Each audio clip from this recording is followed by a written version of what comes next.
নমস্কার বন্ধুরা, শুভবার্তা চ্যানেলে আবার আপনাদের প্রত্যেককে সুস্বাগতম। আশা করি সবাই খুব ভালো আছে।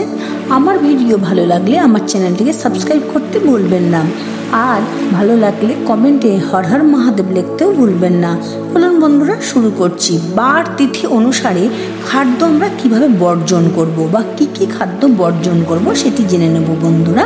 চলুন জেনে নিই।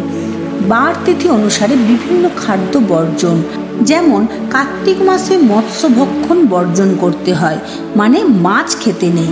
একান্ত সম্ভব না হলে শুক্ল একাদশী, পূর্ণিমা এবং পর্যন্ত যে 5 দিন মৎস্য ভক্ষণ করা যায় না, মানে মাছ খাওয়া যায় না।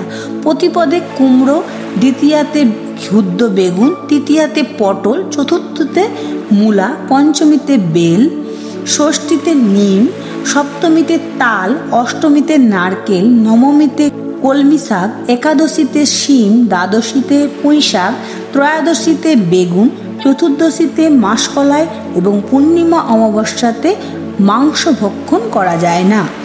এভাবে নিয়ম মেনে চললে বন্ধুরা সুস্থ সবল থাকা যায়। বিশ্বাসে বিলায়ী বস্তু, তর্কে বহুদূর। যারা বিশ্বাস করবেন তারা নিয়মগুলি মেনে চললে খুবই উপকৃত হবেন। ভালো থাকুন বন্ধুরা।